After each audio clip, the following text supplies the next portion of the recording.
God, please help us to set aside everything we think we know about the 12 steps, about the big book, about our illness, and about what we think about what other people think about us. And most importantly, about you, God, so that we can have an open mind and a new experience with all of these things, especially with you, God. Please allow us to see the truth. Amen. And I've asked a friend to come please read A Vision for You.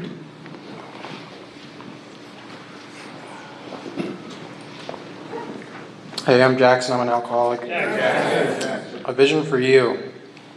We have shown how we got out from under. You say, yes, I'm willing. But am I to be consigned to a life where I shall be stupid, boring, and glum, like some righteous people I see? I know I must get along without liquor, but how can I? Have you a sufficient substitute? Yes, there is a substitute, and it's vastly more than that. It's a fellowship in Alcoholics Anonymous. There you will find release from care, boredom, and worry. Your imagination will be fired. Life will mean something at last. The most satisfactory years of your existence lie ahead. Thus we find the fellowship, and so will you. How is that to come about, you ask? Where am I to find these people? You're going to meet these new friends in your own community. Near you, alcoholics are dying helplessly, like people in a sinking ship. If you live in a large place, there are hundreds, high and low, rich and poor. These are future fellows of Alcoholics Anonymous. Among them, you will make lifelong friends. You'll be bound to them. You'll be bound to them. We knew and wonderful ties, for you will escape disaster together, and you will commence shoulder to shoulder your common journey. Then you will know what it means to give of yourself, that others may survive and rediscover life. You will learn the full meaning of love thy neighbor as thyself. It may seem incredible that these men are to become happy, respected, and useful once more. How can they rise out of such misery, bad repute, and hopelessness? The practical answer is that since these things have happened among us, they can happen with you. Should you wish them above all else and be willing to make use of our experience, we are sure they will come. The age of miracles is still with us. Our own recovery proves that. Thanks for listening. Thanks, Jackson. We are going to pass a basket in accordance with our 7th tradition. And as they start that, we're going to introduce our next speaker, Karen C. from Livingston, New Jersey. Good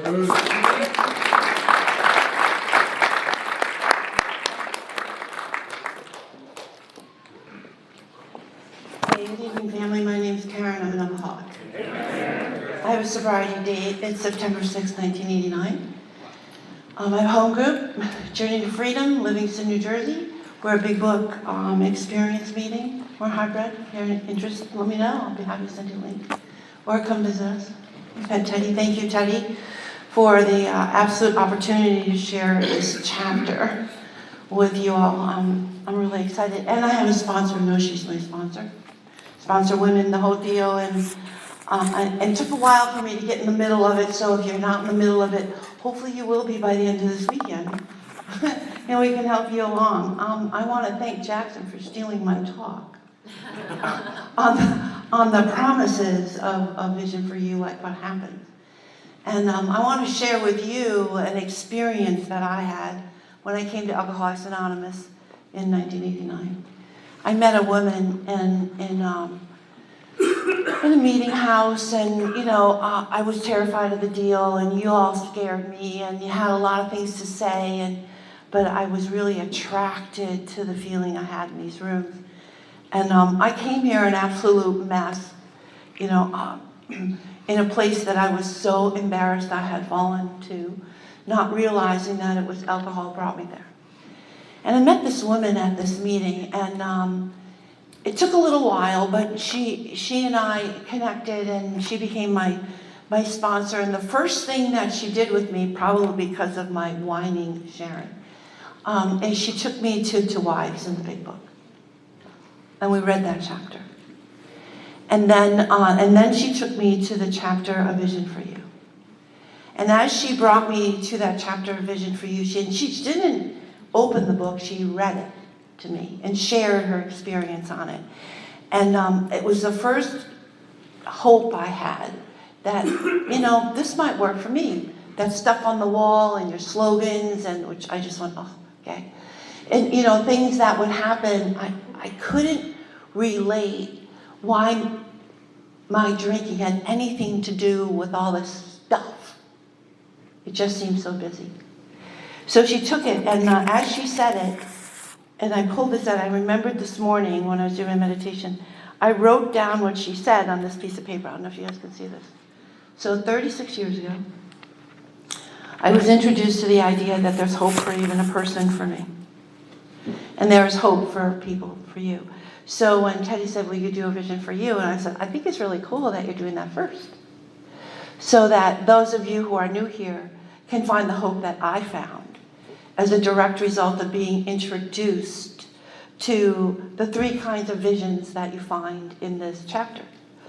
One has to do with the foresight, what Alcoholics Anonymous tells us about what you're going to find here, and hopefully what you're going to experience here.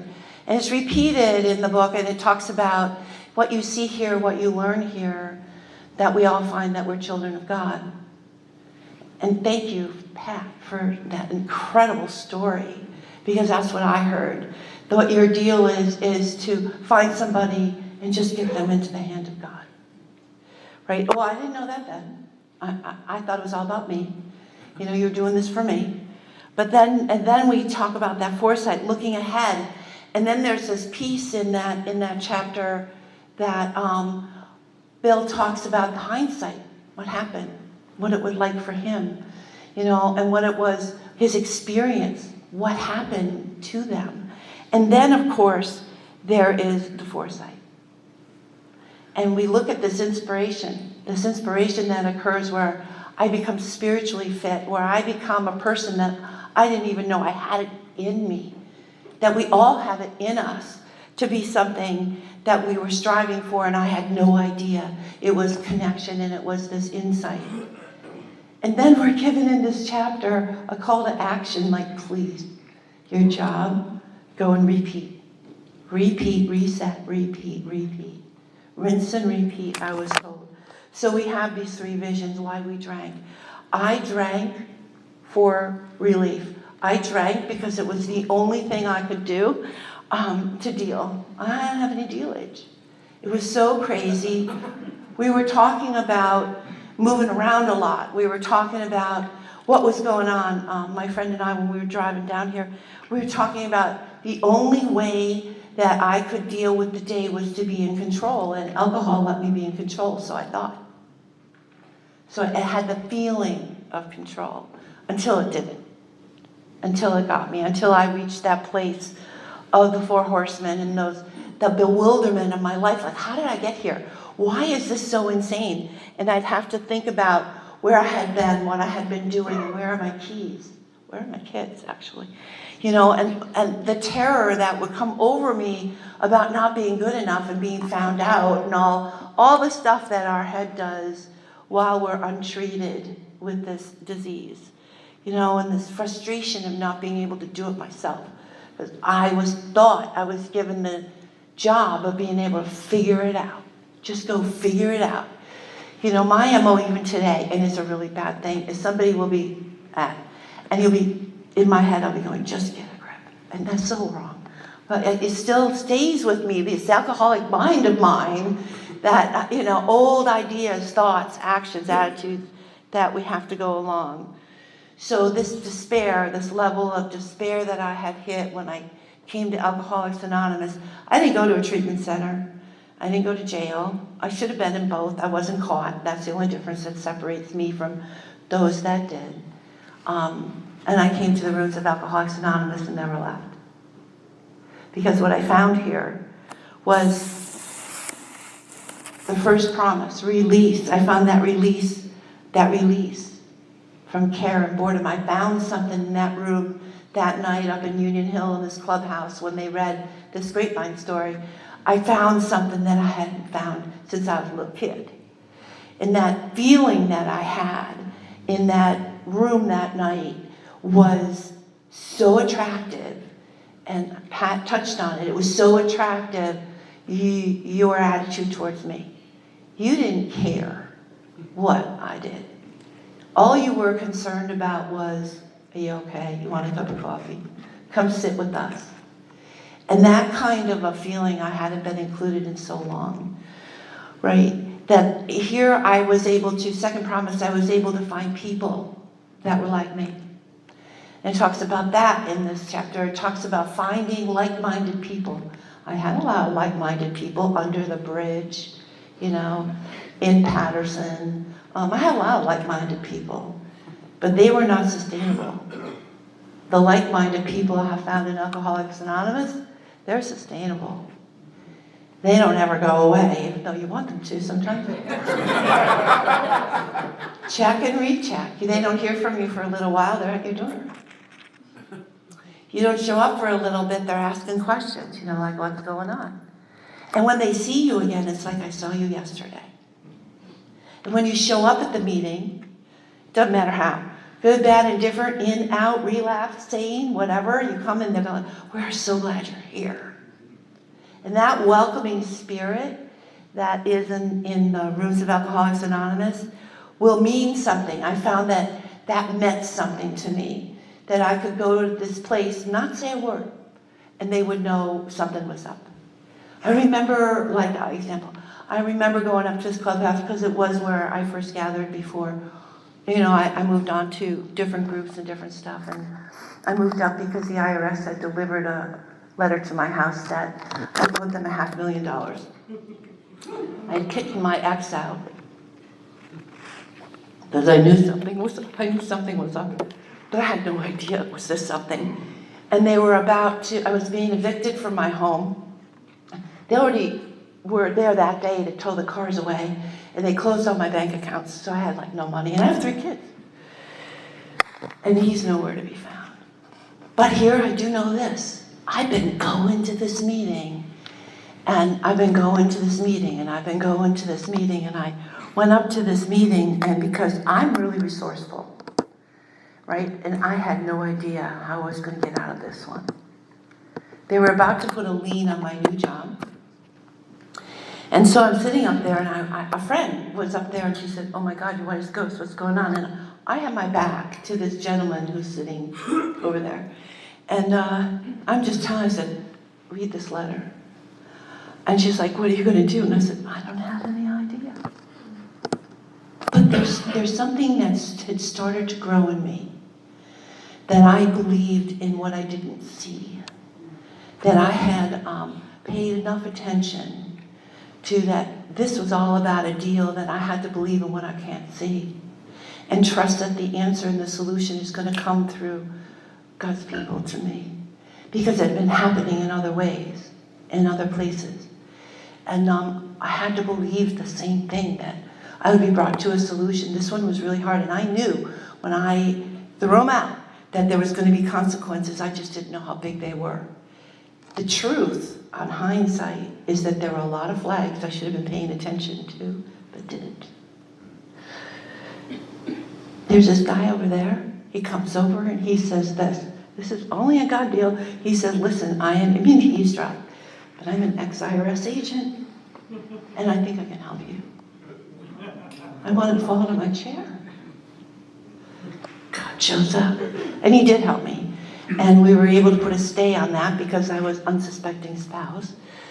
Even though the truth be told, I should have paid attention and done something. But I couldn't. I was frozen with the fear that we are frozen from when we need to take an action that just is so scary. And what am I going to do? I had all these other ideas, all these thoughts. But that one thought that I believed in when I couldn't see, which tells us, and we agnostics, that we have to have that before we have the faith. I have to believe in what I can't see so it can appear and be in front of me right here, right now. It doesn't have to be seen. I have to trust that it will be. And I can tell you story after story after story of exactly that kind of big experience. And yes, it took me 21 years to pay back the IRS. But we did, and they did take the house, they did take all that stuff. But miracle on miracle, the fellowship of Alcoholics Anonymous that grew up around me helped provide for that interim time until we could reset, and it keeps happening. So another promise in there is the most satisfactory of Your years are before you. When I came to Alcoholics Anonymous, I thought all I do is get sober and my life is going to change around. And I'm going to have this incredible relationship, and maybe I'll get married again, and maybe there's something out there for me. And everything I thought has not materialized in the way I thought it would. It's come to me in way different ways. I have hundreds of fellowship people in my life. I can call any one of them and they'll be there to help walk that walk. I realized that one of my jobs here is to work with people through the big book Alcoholics Anonymous and show them the hope that I found and bring them to a fellowship that will not turn their back on you. Just whatever else. They come with stories and I'm like, I've never had that experience. Let me tell you about the experience I have had. And I am bound to those people like in ways that I have never even realized. That when I came to AA, no one trusted me. You know, they didn't trust me with the kids. My kids didn't trust me with the kids. You know, it was like I had built my life on a selfish and self-centered endeavor. And my formula was me, me, me. And something happened here by doing what we do. It turned into a formula of God, you, me. And people trust me. My family trusts me. I had what Bill had when he looks at Abby and he sees he's transformed inwardly. But his head is going, but I don't know if that's going to work for me. He sees it in front of him, but can't trust it yet. But he sees it. And the people that I saw it in that demonstrated that for me, I saw it, didn't know if I was worthy of it. I kept saying I was spiritually, one of our friends calls it spiritually disqualified myself from being able to think that something that magnificent, where you would care about me no matter what would happen for me, was amazing. That I could even possibly consider that would be true for me. The world I came from was, both my parents were alcoholic. They're both dead from this disease. We moved around a lot. A lot. I went to 8 grammar schools and 4 high schools, right? In all different cities. I moved out here to New Jersey I moved to New Jersey, we're in Delaware, but I moved to New Jersey when I was a senior in high school. And it was so confusing. But all along, I have a twin brother. All along, my brother and I did this together. And I was hoping I could do this without crying. He's in the last days of his life, died from pancreatic cancer. So I've been spending a lot of time down in North Carolina because he and his wife were blessed with a beautiful career, and they moved down there to retire, and he was diagnosed shortly thereafter. And so I've been just hanging out. Now, the person I was would not have been able to hang out. The person I was would have fled. My nickname in Alcoholics Anonymous for the first 3 years was 80 West, because all I did was flee anything that was uncomfortable. I just fled. And you taught me how to stay here. You taught Alcoholics Anonymous, and this vision for you shows us that we have a way with these lifelong friends and in this fellowship and the 12 steps. We have a way of walking a walk that we never dreamed would be possible for people like us to walk, because that's not who we were. But God knows who we are. And that kind of deal was hard for me to think as a human being. Just this God of mine, look at me as worthy. Right? And he does. It tells me in this that my alcoholic mind will deal in the bizarre, and it will deal in the frustration, and it will deal in the old memories, and it will deal in the old regrets and the harms done, whether I did them or you did them to me. And it will stay there unless we walk over this bridge of forgiveness and hope and love, and we practice love, not fear. And that's what it tells me that I learn how to do, right? So that I can give of myself to be there for you.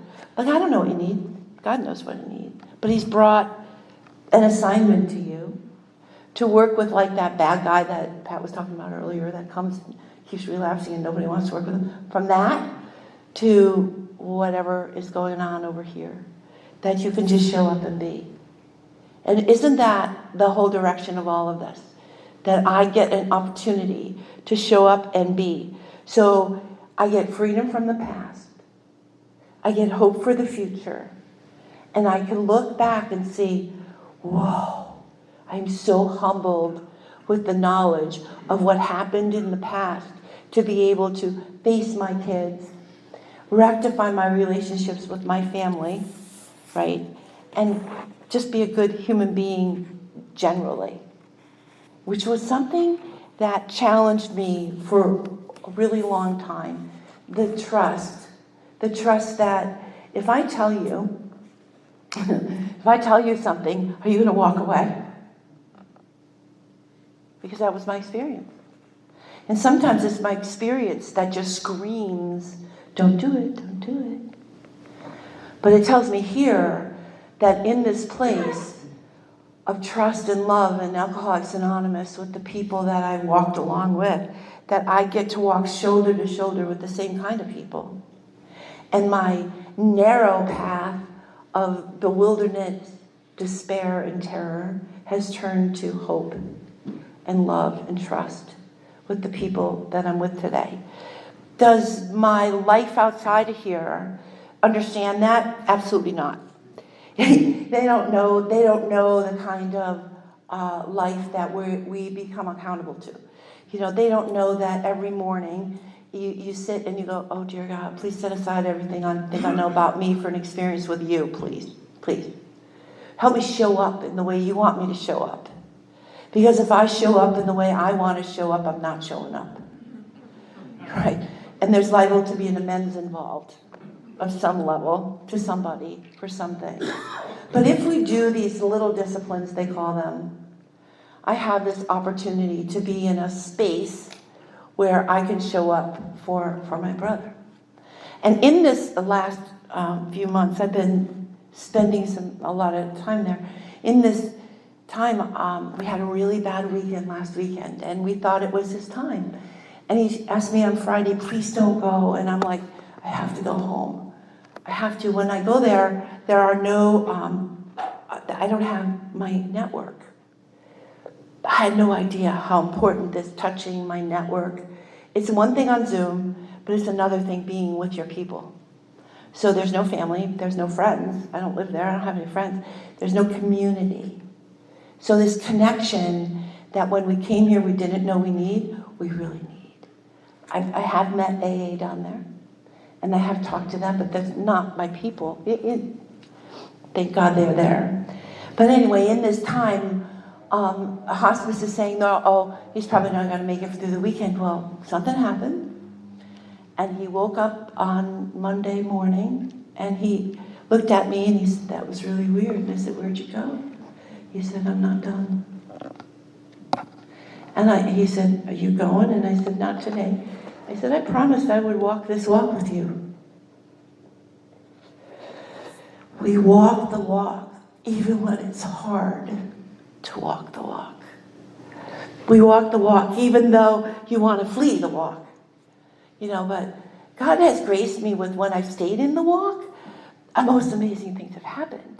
And this is an amazing story I'm about to tell you, as sad as all that is, and how I'm struggling with that. But I can tell you of the beauty of something I didn't recognize.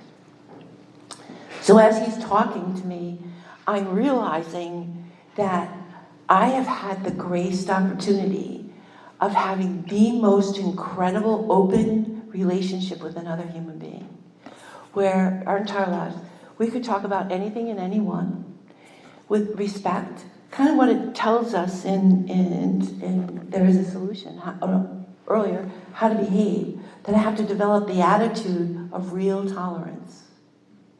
Had that with him. That I have to accept his point of view and shortcomings. Had that with him. To the point where it kind of blended. Some of my friends would say, I didn't even know you had a twin brother. And I said, I know, there's really nothing to talk about. Because we were so interconnected in a dependence that God gave me to walk this crazy life that we've had with alcoholic parents and the outcomes and the consequences of all that. But we did that together. And now it's time for him to do his next phase, I guess. So when I left on Friday, last week on Friday, he said, you're going? Are you mad at me? And I said, I thought you could stay here indefinitely. I said, he didn't know I had to go get filled. We need our emotional, spiritual connection with each other. Because my God of my understanding speaks through the skin of the people more than anything else. And I get it through the people I work with. I get it through the things that we do. I get it through that absolute call to action. Someone calls, can you do it? I will if I can. And I show up, and I show up for God, not for me. And I've learned about those motives here.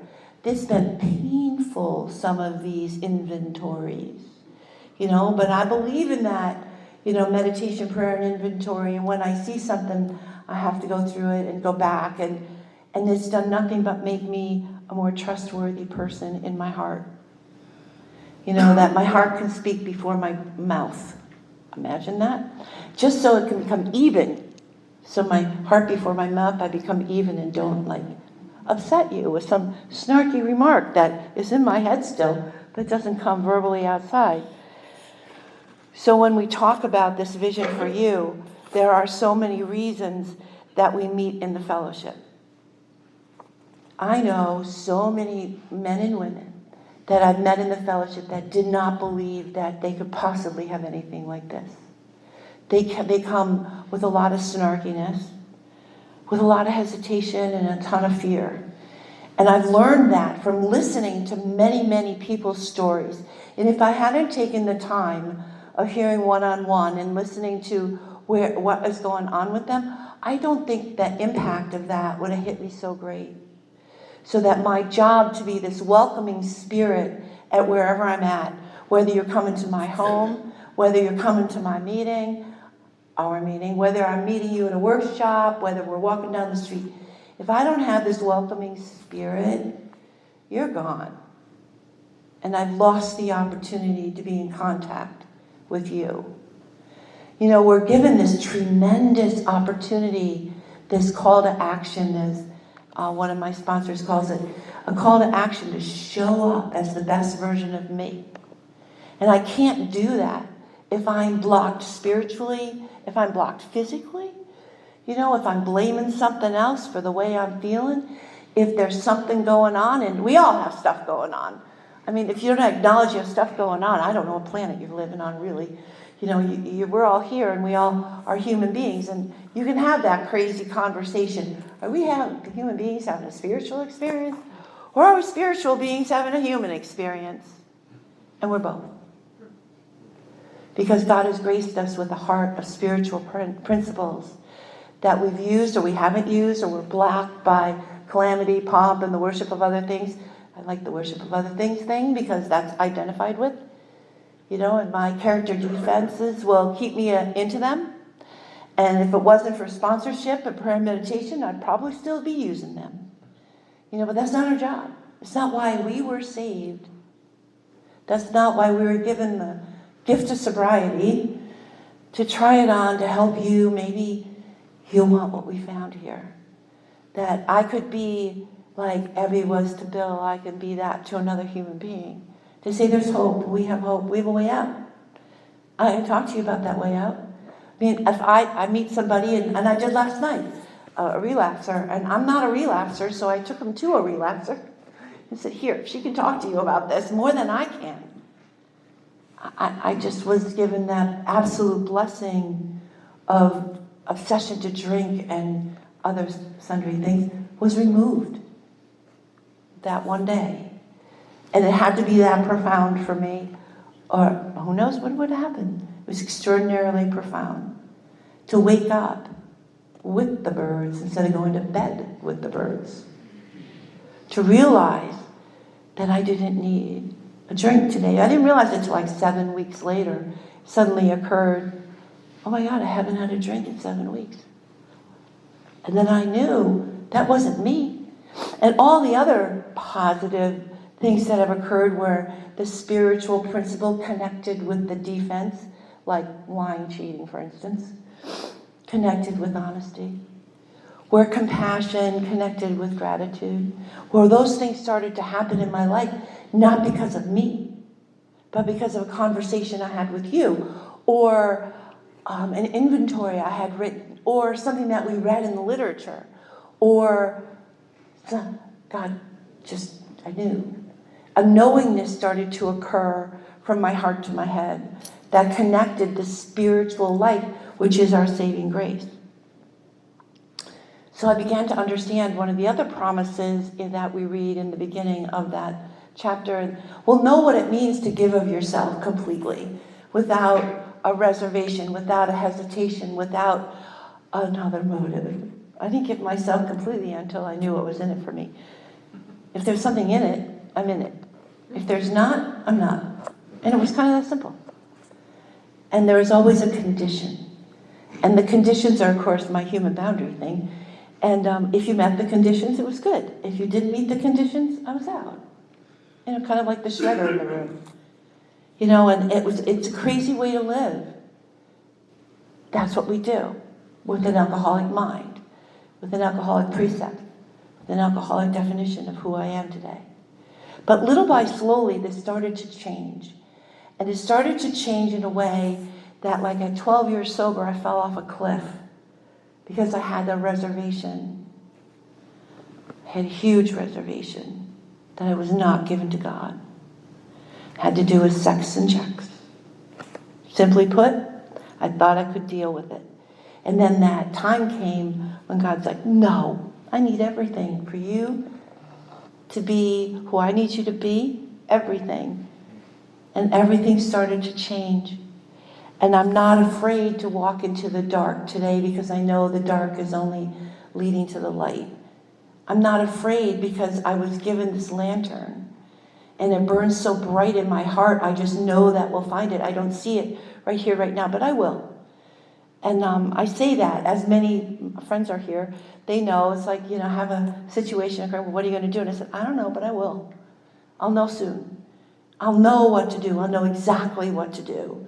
My first sponsor told me when I was toying around and leaving this abusive marriage I was in, she said, you'll know exactly what to do when you know exactly what to do. And I know that's the truth for me, right? So I know what it means when I'll have the full meaning of love in my life.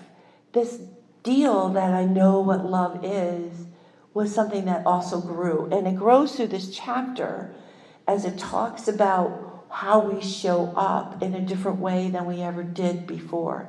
To show up without conditions, to show up because we have a way up and out. We may not totally believe it, but we've seen it, so I'll take you to the people who do it. I know that if I go to this meeting, I hear something, I leave better than I did before. I can't really explain that. But, we begin to understand the spiritual life, which we can't even explain. I have a really good friend that said, why would you ever want to figure that out? Alcoholism is one of those things that you really can't explain. So how can you explain the solution? The spiritual solution. It's just as unexplainable. And I went, well, that makes sense to me. So in digging for, I've got to figure this out, I realized there's no figuring it out. It's just what action are you taking and where are your feet? And what are you doing? And how accountable are you to the truth of today? Right? So I get to share my life with a group of people that I know understand who I am. And when I walk into a room and I'm kind of out of sorts, we'll talk sometimes and other times we won't talk, right? We describe in this chapter is described the fruits of what happened, and Bill describes it in this chapter, the fruits of what happened in his life when he was able to totally surrender. without a reservation. And I acknowledged that in me, and it took a while. That's why it's a vision for you, and it's the last chapter. It takes a little while to get with this deal. And you read through it, and it's a build-up. Where, it's like you get through working with others, and then they build it into, oh, well, we're just going to take you a little back, and now we're going to tell you how to take this and put it into your personal life and in your employment life. And now we're going to tell you what to do when you're meeting others on the road.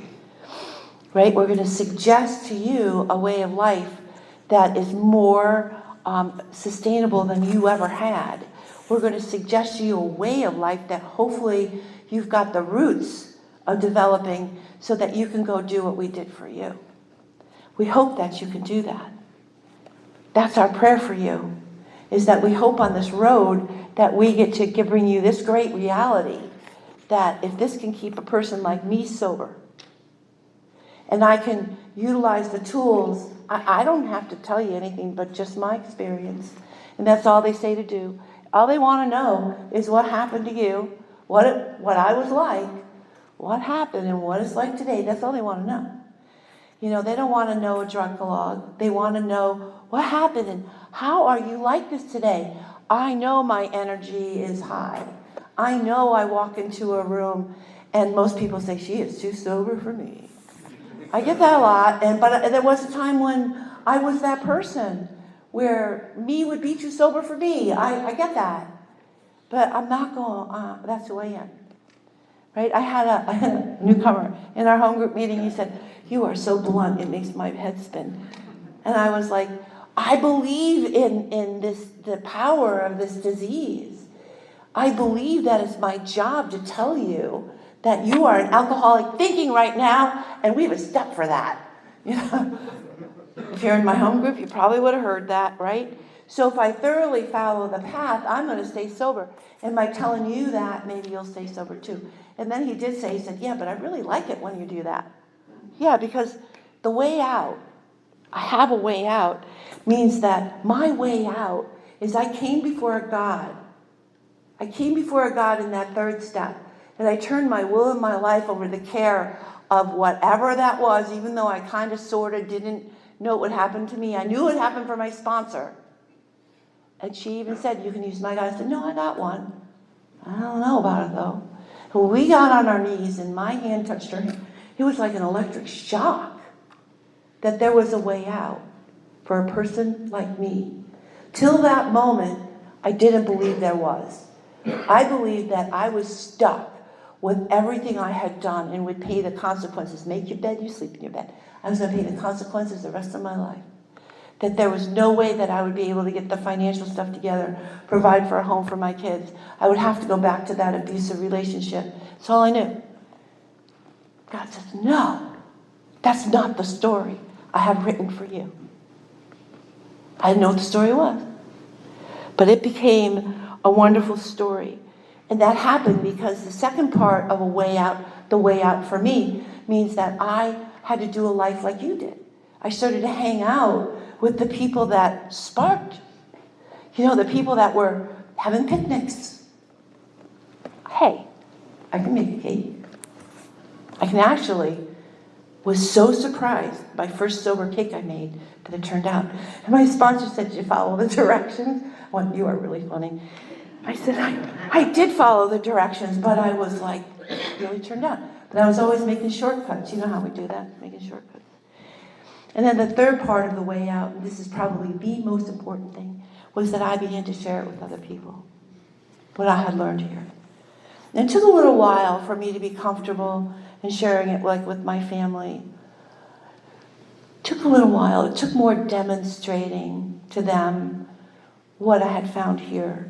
And, you get a lot of consequences meeting the bus with the coffee cup full of booze. You stop doing that. And you meet the bus with a cup full of coffee. And you don't have the erratic behavior of your kids coming in not knowing what they're meeting and greeting. And that you're actually showing up in that relationship with, and they're my treasure. And my relationship with them has just absolutely blossomed into something I can't even believe. They totally, trust me. They actually call and ask me to participate in their life. I have 12 grandkids.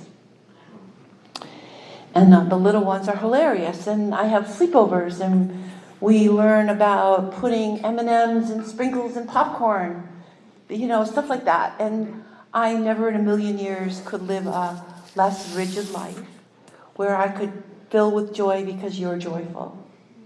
And that joy comes back to me.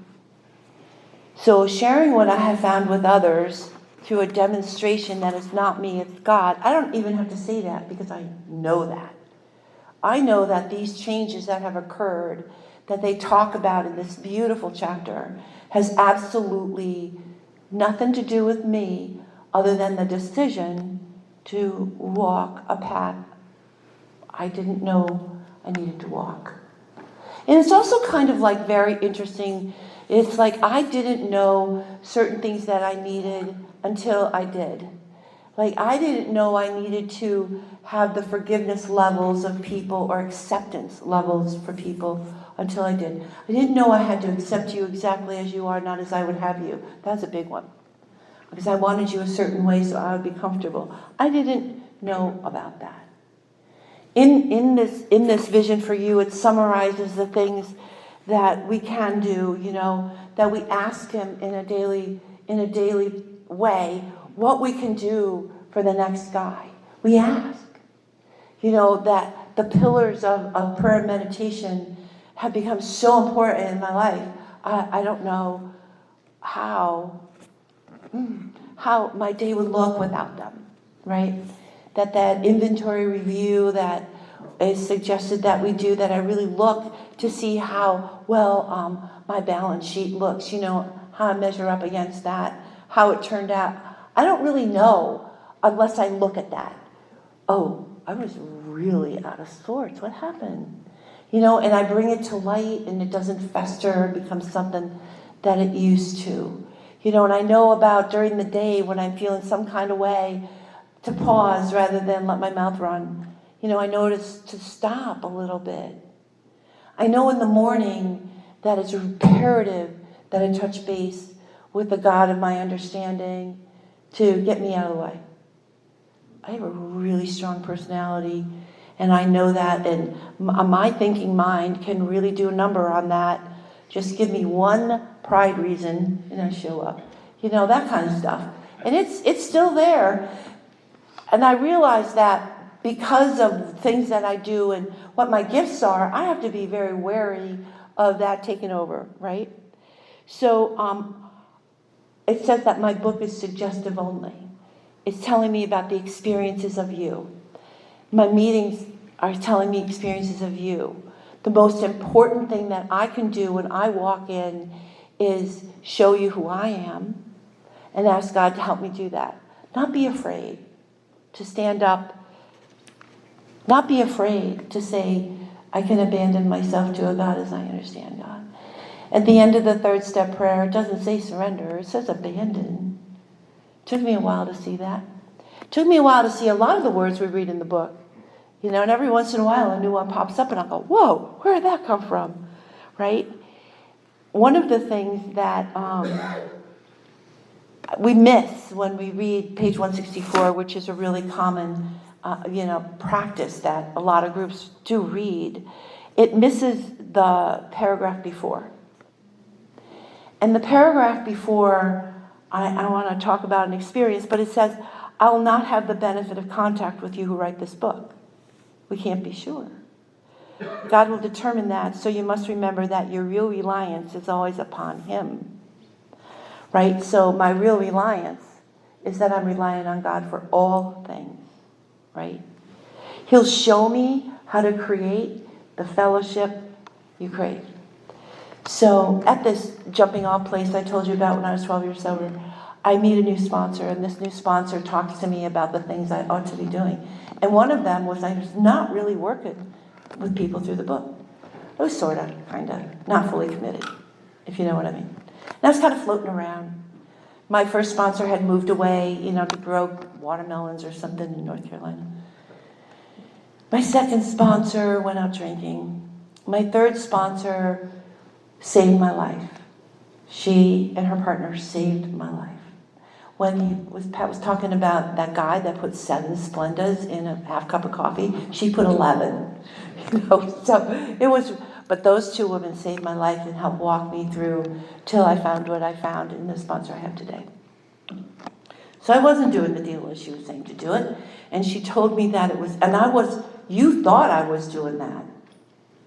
So I was a fraud. I was leading women's retreats. I was showing up. I was doing all the things on the outside, but not with my heart fully committed. So when I asked her to be my sponsor, she had a requirement that I met with her for a weekend, and I did that. And I met with her for a weekend, and we walked through the steps. And she paused, and we talked about moving forward, with abandoning myself totally to God, and had this amazing conversation about the 3rd step, which I'm sure we're going to hear a beautiful job tomorrow, about the 2nd and 3rd step and what my holdback was, since all my problems are in my head kind of thing, and what led me to ask her. And as we were walking through things and as we were getting towards the end of this conversation, she said, so here's what I need you to do. I need you to go bring women through this work, like I just brought you through this work. And she brought me through the work in a totally new way. And I had had an experience that blew me away. And I'm still excited about what happened to me when I was 12 years sober. I do the same thing. I take people through the same way. And if they stop and don't want, I go find somebody else. And I find them. Sometimes it's a group. Sometimes it's one-on-one. Most of the time, it's a one-on-one, knee-to-knee book between the 2 of us. And I've learned so much. But she said to me, you really need to go find somebody. And I went, I watch you. This is me in doubt. I watch you, and there's no way I can have the fellowship like you do. Because I'd been stalking her. I was going to, I'd heard her on a tape. It was a tape then. I heard her, and I wanted to see her. So I was stalking her. I went down to Georgia. I went out to Indiana. I went to Pennsylvania. I went to Ohio. I was stalking her. She didn't know that. I didn't tell anybody I was doing that. I just loved what she was talking about. And I couldn't find it where I was. So I went stalking. And A Vision for You says you can really do that. You go seek. You go seek the recovery you want. So if you find somebody, go stalk them until they talk to you or something. But that's what I did. And I went to her and I talked to her about it. And I told her that's what I did. She said, I figured it was something like that. Like, you know somebody is after something. Because I saw it in her spirit. And so we sit down and do this. And she said, you have one job to do. You got to immediately go find somebody, do this. And I don't have what you have. It doesn't exist. And she's like, you didn't read the whole sentence, did you? And that it says that God will show you how to create the fellowship you crave. You are not creating it. I went, oh my God. I even screwed up right from the beginning. So I get home, and I'm not kidding. An hour later, phone rings, and it's this girl, her name is Sue. She calls me up, and she said, hey, Kara, I was just wondering if you'd take me through the big book of Alcoholics Anonymous. So I called my sponsor up. I said, you won't believe what just happened. I said, so what's your date? She says to me. She keeps me incredibly accountable, as you can imagine. And I tell her we're going to meet on Wednesday nights. And a Wednesday night meeting was born. And shortly after that, I want to say another hour and a half or so, another girl calls. So I have 2 of them. They both want to go through the book, Alcoholics Anonymous, that I just went through. So I started a meeting with these 2 girls. This girl that we're talking about is celebrating 20 years, and she's having this anniversary party, and she invited me down. She's moved out of the area, but she really wants me to come and celebrate with her, because she said this, without this, I would never have stayed sober. Without what you taught me in this book. And I said, and I have to go back and I'll go, it's because I was taught. And I was given the grace, the love, the gentleness of being walked through this amazing, divinely inspired language that I get to share with you. And if you haven't had that, Abandon yourself to God as you understand God. Utilize the fellowship that we have here, this fellowship of the Spirit, so you are all connected in ways that you don't even know yet. And if you want to talk about it, I'm always here. So I thank you so much for allowing me to be part of your meeting.